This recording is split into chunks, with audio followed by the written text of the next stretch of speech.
We tend to think about the world in terms of facts, right? Data, dates, figures. But what if there's another way to understand it all? What if the real truths about who we are and where we're going are actually hidden inside ancient stories? Well, today we're going to dive into the mind of a man who believed exactly that. This is N.F.S. Grundtvig. Now, if you know anything about Danish culture, you have definitely heard his name. He was a poet, a pastor, a historian, an absolute giant.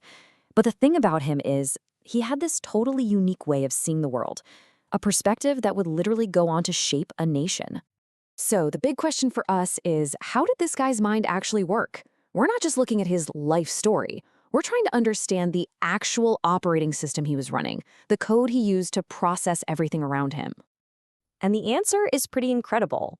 See, he didn't see history as some boring timeline you have to memorize for a test. For Grundtvig, history was this living, breathing tapestry, woven from powerful myths and foundational stories that weren't just about the past. They were the key to explaining the present. So how did he do it? How did this man of myth weave together such a powerful and unique worldview?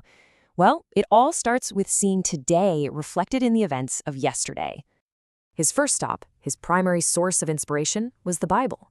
But for Grundtvig, this wasn't some dusty old book on a shelf. To him, it was a collection of intense human dramas that he saw playing out again and again and again, even in his own time. And to really get this, we have to look at one particular story that just haunted him. It comes from the historian Josephus, who wrote about the Roman siege of Jerusalem, and it's the story of a mother named Maria who was facing an absolutely unimaginable horror. As she looks at her own starving child, surrounded by the horrors of war, this is what she says. For Grundtvig, this wasn't just some historical factoid. This was raw. This was the brutal, timeless reality of human suffering, a tragedy he could feel deep in his own soul. And that right there, that's the key to his entire way of thinking. Ancient stories like Maria's were living mirrors. In her desperation, he saw the struggles of his own generation, his own people, and even the battles raging inside his own heart. And by looking into these mirrors, he started to see these patterns, these recurring character types or archetypes that kept popping up. These great figures whose spirit, he believed, carried forward through time, shaping history.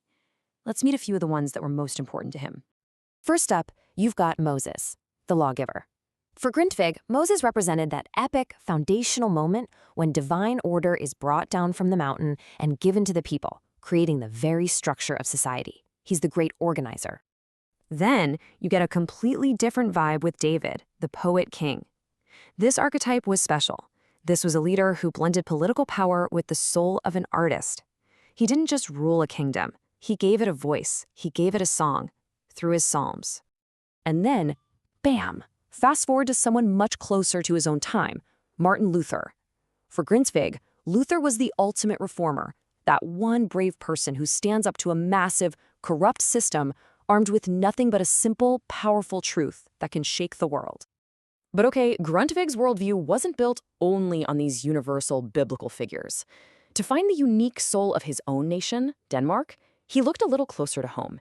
He looked for the Nordic spirit.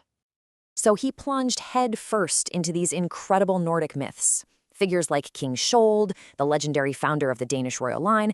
To him, these stories were just as important as the stories of Moses or David. He believed these myths held the special DNA, the unique soul of the Nordic people. Now here is the really mind-bending part. For most people, you'd think these two traditions would be in conflict. You'd have to choose. It's either the Bible or it's the Nordic sagas. But not for Grundtvig, no way. He saw them as two parallel streams flowing from the exact same divine source, each one revealing a different piece of God's grand plan for humanity. All right, so you've got all these epic stories, all these heroic figures floating around in your head.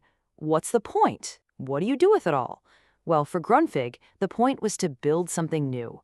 And he had this really powerful metaphor for what that should look like. This concept comes directly from his own writing, and the phrase itself is built of living stones. It's an idea that would completely define his vision for education, for the church, for the entire nation. So what on earth are living stones? Well, think of it this way. It's a community of people who aren't held together by old, dusty laws or empty rituals that nobody really cares about anymore. No, they are bound together by a faith that is alive, and a story that they all share, a story that's still being written with them as the main characters. And this quote from his work just nails it. The virtues of Moses, the creativity of David, the courage of Luther, these aren't just dusty relics in a museum. They're radiant jewels that have been passed down for the current generation, for us to actually wear. The story lives through us. Okay, so let's pull all of these threads together.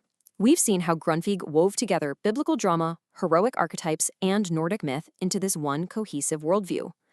But why does any of this matter for us today? You have the raw human drama of biblical tragedy. You have these powerful archetypes, the leader, the artist, the reformer. You mix in the unique spirit found in the national myths. And then holding it all together is his Christian faith. That was the lens through which he saw absolutely everything. And here it is. This is the big takeaway. For Grundtvig, you couldn't possibly know who you were or what you were supposed to be doing right now unless you understood yourself as a character in a much, much larger story.